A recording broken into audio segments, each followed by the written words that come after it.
Demak, transgen o'simlikni olishga to'xtalamiz. Xo'p.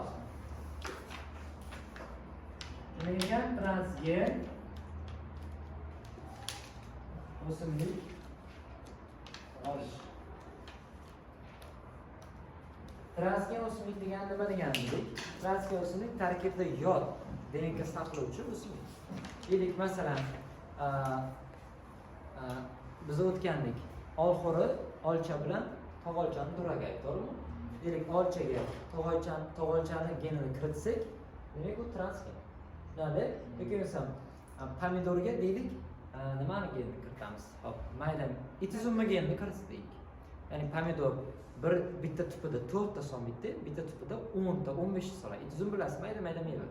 Shunday, demak, maydadan 10 ta, 15 ta son. Ya'ni u pomidor demak transgen. Tushundingizmi? Xuddi shunaqa. Yesa bo'ladi. Tushundikmi? Xuddi shunaqa, ya'ni biz uchun kerakli bo'lgan genni kiritamiz. U kiritgan organizmimiz o'simlik bo'lsa, transgen o'simlik deyiladi. Tushundingizmi? Endi transgen o'simlik olish uchun biz agrobakteriumdan ko'pincha foydalanamiz. Ya'ni transgen o'simlik olishda agrobakterium tumefaciens deb qo'yamiz, to'g'rimi? Agrobakterium siz bo'ladi. Agrobakterium qanaqa bakteriya? Qanaqa organizm? Zararlaydigan bakteriya. Eslab qoling. Agrobakterium bu bakteriya. Yuqoriga agro deb qo'yiladi. Agro demak qishloq xo'jaligida, ya'ni tuproq. Demak tuproqda yashaydi. Endi agrobakterium bu bakteriya oziqlanish usuli bu heterotrof. Testda tushadi. Oldin ham tushgan sirada. Avtotrof bakteriyani toping. Azot bakteriya olasiz, oldin yurt, vodorod bakteriyalar, keyin agrobakterium turadi. Tushunarli? Endi agrobakterium avtotrof emas ekan, heterotrof ekan. Endi agrobakterium kimlarda parazitlik qiladi? Ikki urug' pallali o'simliklarda.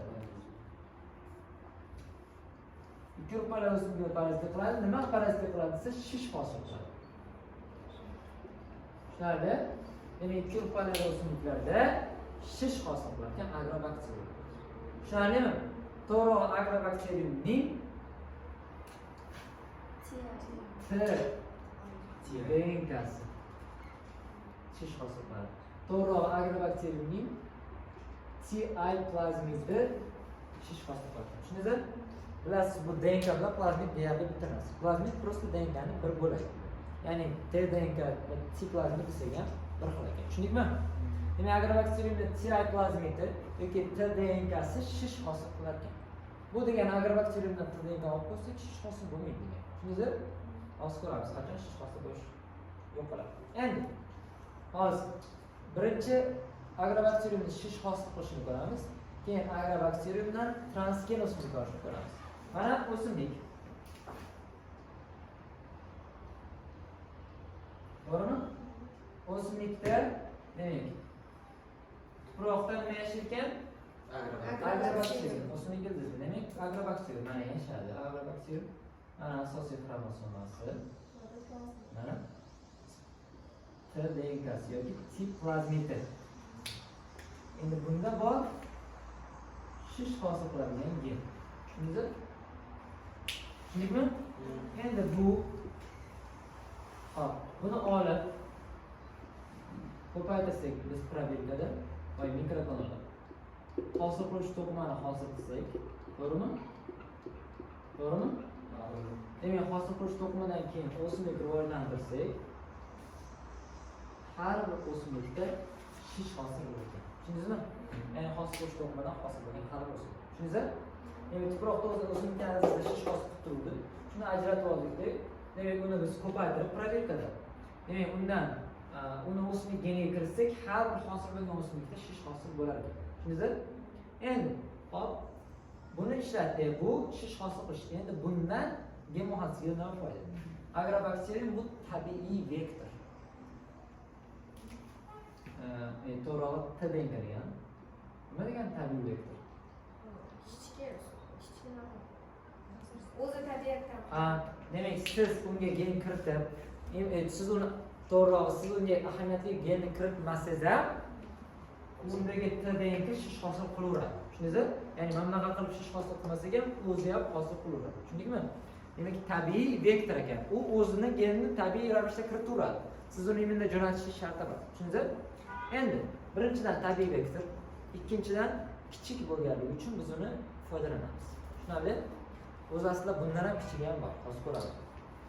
Foydalanamiz. Nimadan? Mana agrobakteriya.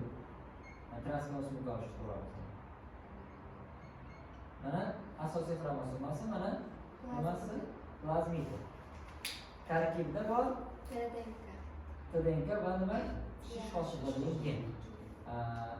TDNK. Endi nima qilamiz buni keyin? Xo'p, nima qilar ekanmiz?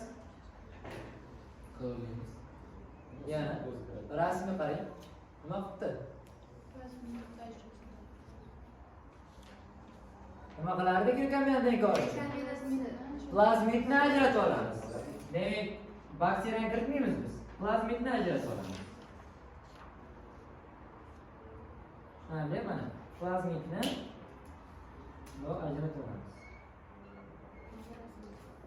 Tushundingizmi? Mana plazmidni ajratib oldik. Ichida qanaqa gen bor?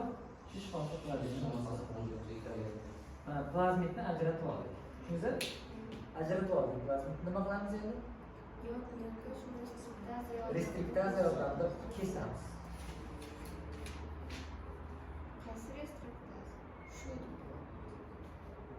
Egoy bilan yoki bamash bilan. Ya'ni mana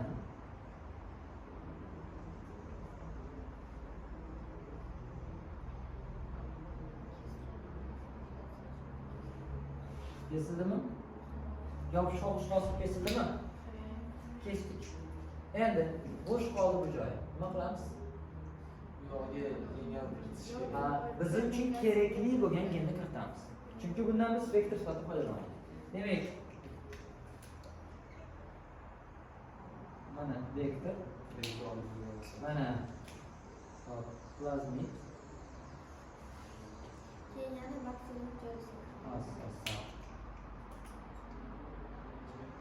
Mana yod DNKni kiritdik. Tushundingizmi? Mana o'zimiz uchun kerak. Ko'p bizim uchun kerakli bo'lgan gen. Masalan, deylik, makajo'xorda deylik, qizil rangli meva hosil qiladigan genni olmoqchimiz. To'g'rimi? Makajo'xor bilan sariq. Qizil rangli genni kiritdik bu gen. Hosil bo'lgan DNK rekombinant DNK deyiladi. Tushundingizmi? Rekombinant DNK deyiladi. Keyinchi Keyin bakteriya. bakteriya kiritamiz. Bakteriya kiritishdan nima foyda? Chunki biz unda Ko'paytiradi. Tushunarli? Bakteriya mana plazmid, mana xromosomasi. Demak, ko'paytirib olamiz. Ya'ni bitta kiritib qoldik, bo'ldi. O'xshasa o'xshamasa ketdik emas. Ya'ni